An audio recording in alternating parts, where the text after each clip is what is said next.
Hello. प्रस्तुत है कक्षा 6 की इतिहास की ध्वनि पाठ्य पुस्तक हमारे अतीत। हमारे अतीत ध्वनि पाठ्य पुस्तक में अब सुनते हैं अध्याय 1, क्या, कब, कहां और कैसे। पृष्ठ संख्या 1, अध्याय 1, क्या, कब, कहां और कैसे। रशीदा का सवाल। रशीदा बैठी अखबार पढ़ रही थी।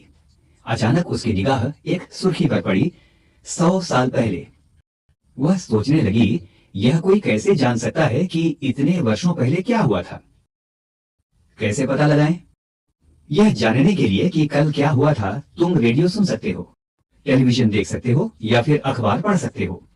साथ ही यह जानने के लिए कि पिछले साल क्या हुआ था तुम किसी ऐसे व्यक्ति से बात कर सकते हो जिसे उस समय की स्मृति हो। लेकिन बहुत पहले क्या हुआ था ये कैसे जाना जा सकता है? अतीत के बारे में हम क्या जान सकते हैं? अतीत के बारे में बहुत कुछ जाना जा सकता है, जैसे लोग क्या खाते थे, कैसे कपड़े पहनते थे, किस तरह के घरों में रहते थे। हम आखेटकों यानी शिकारियों, पशुपालकों, कृषकों, शासकों, व्यापारियों, पुरोहितों, शिल्पकारों, कलाकारों, संगीतकारों या फिर वैज्ञानिकों के जीवन के बारे में जानकारियां हासिल कर सकते हैं। यही नहीं, हम यह भी पता कर सकते हैं कि उस समय बच्चे कौन से खेल खेलते थे, कौन सी कहानियां सुना करते थे, कौन से नाटक देखा करते थे या फिर कौन कौन से गीत गाते थे, लोग कहाँ रहते थे।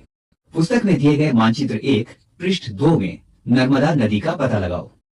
कई लाख वर्ष पहले से लोग इस नदी के तट पर रह रहे हैं।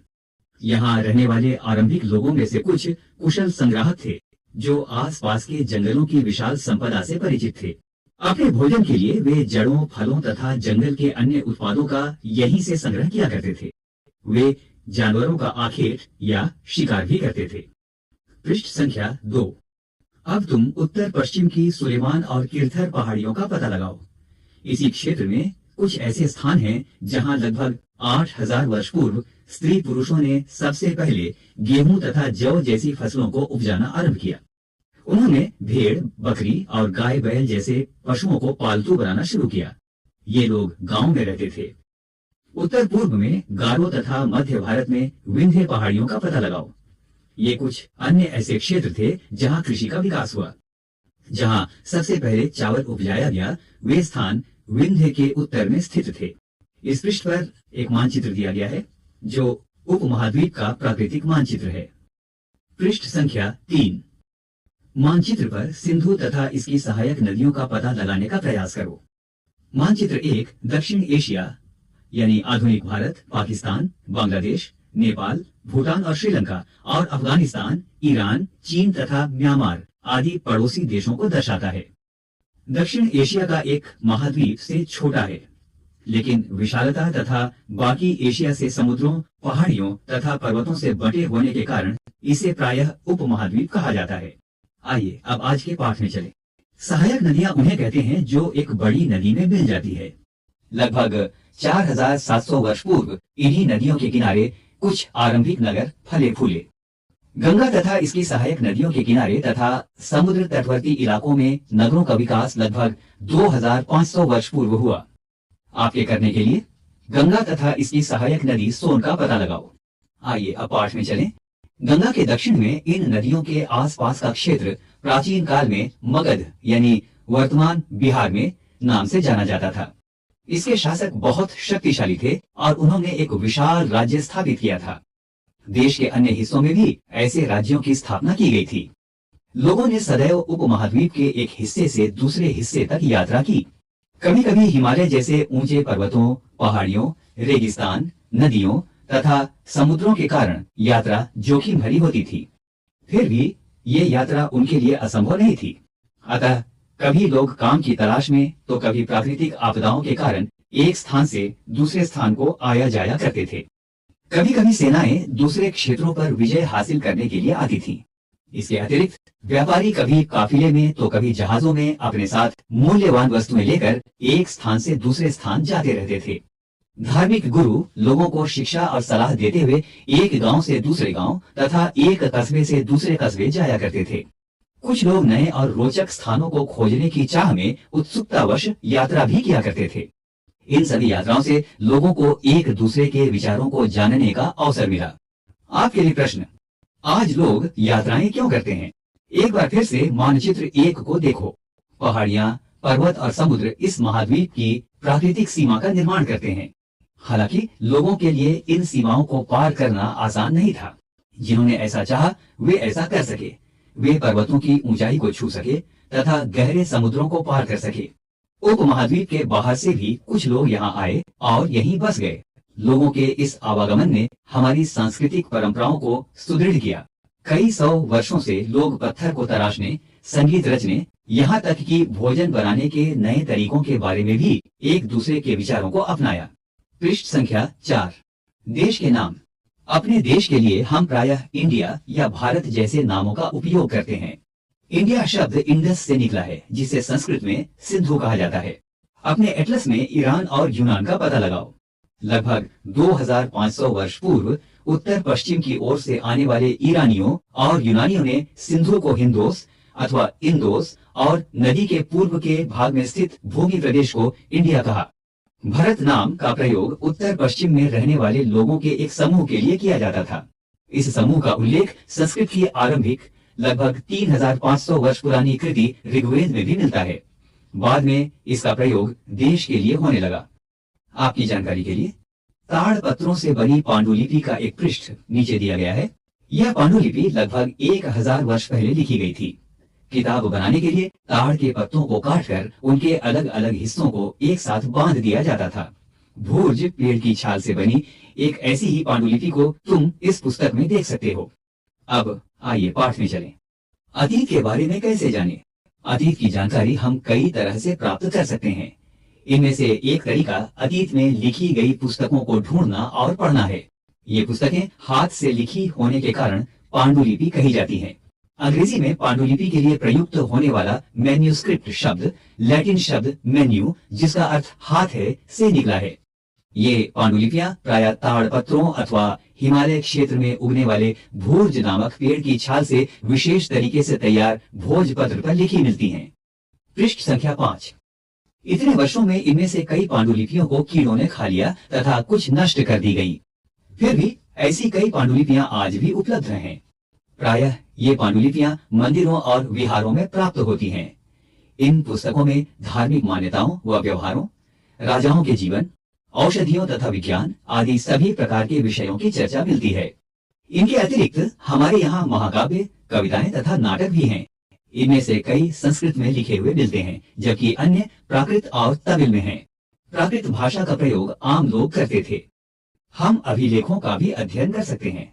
ऐसे लेख पत्थर अथवा धातु जैसी अपेक्षाकृत कठोर सतहों पर उत्कीर्ण किए हुए मिलते हैं। कभी कभी शासक अथवा अन्य लोग अपने आदेशों को इस तरह उत्कीर्ण करवाते थे ताकि लोग उन्हें देख सकें, पढ़ सकें तथा उनका पालन कर सकें। कुछ अन्य प्रकार के अभिलेख भी मिलते हैं, जिनमें राजाओं तथा रानियों सहित अन्य स्त्री पुरुषों ने भी अपने कार्यों के विवरण उत्कीर्ण करवाए हैं। उदाहरण के लिए प्रायः शासक लड़ाइयों में अर्जित विजयों का लेखा जोखा रखा करते थे।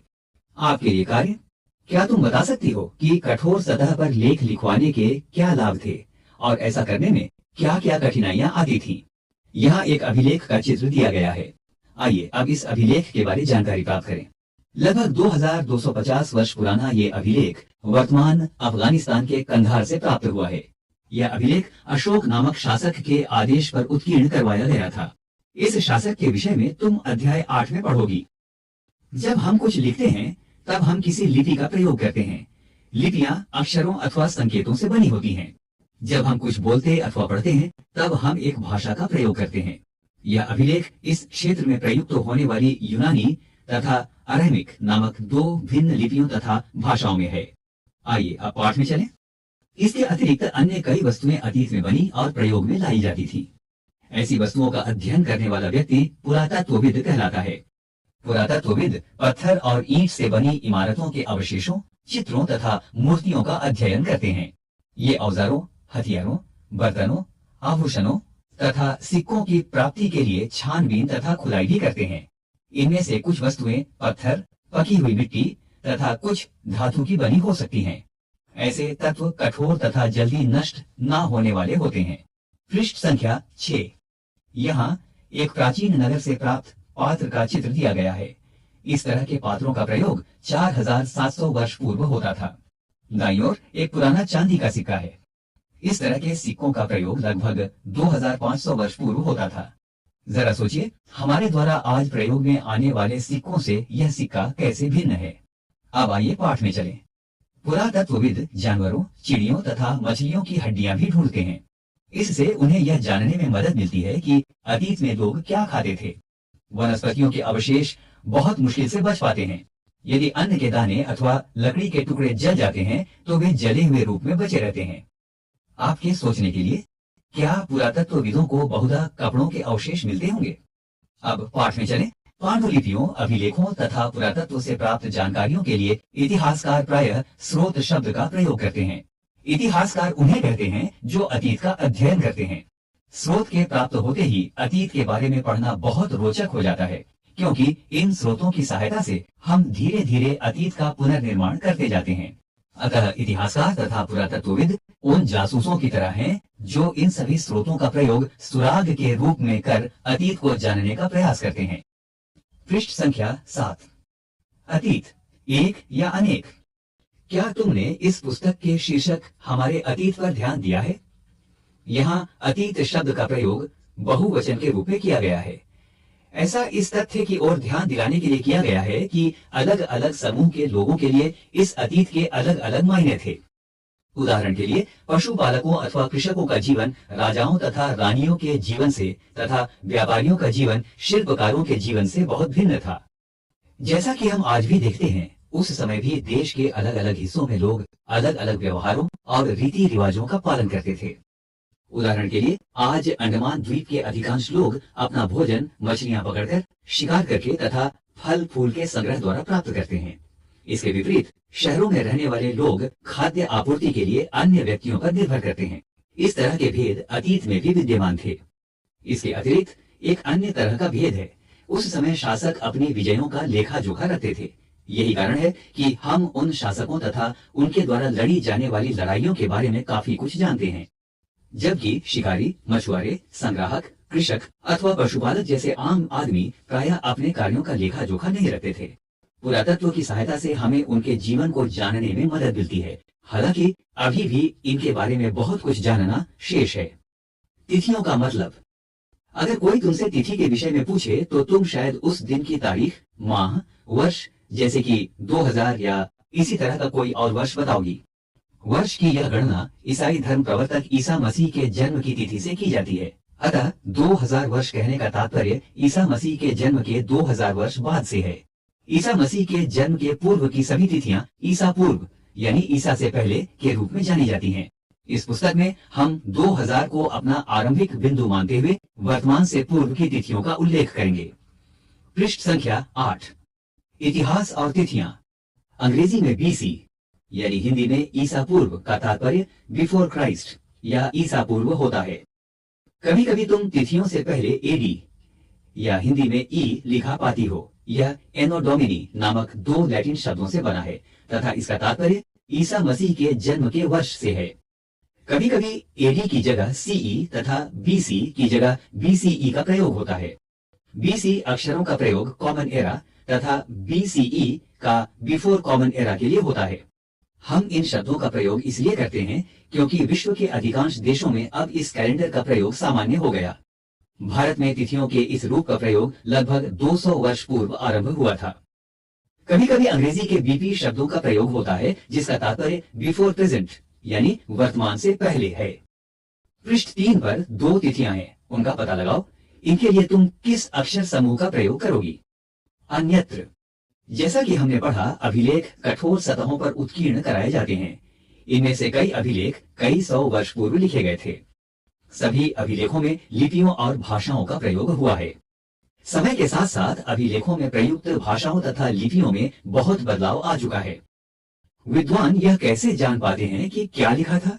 इसका पता अज्ञात लिपि का अर्थ निकालने की एक प्रक्रिया के द्वारा लगाया जा सकता है। इस प्रकार से अज्ञात लिपि को जानने की एक प्रसिद्ध कहानी उत्तरी अफ्रीकी देश मिस्र से मिलती है। लगभग 5000 वर्ष पूर्व यहाँ राजा रानी रहते थे। नीचे कुछ चित्र दिए गए हैं। इनका प्रयोग प्राचीन काल में लिपियों के रूप में होता था। पृष्ठ संख्या 9। मिस्र के उत्तरी तट पर रोसेटा नाम का एक कस्बा है। यहाँ से एक ऐसा उत्कीर्णित पत्थर मिला है जिस पर एक ही लेख 3 भिन्न भिन्न भाषाओं तथा लिपियों यानी यूनानी तथा मिस्री लिपि के 2 प्रकारों में है। कुछ विद्वान यूनानी भाषा पढ़ सकते थे। उन्होंने बताया कि यहाँ राजाओं तथा रानियों के नाम एक छोटे से फ्रेम में दिखाए गए हैं। इसे कारतूस कहा जाता है।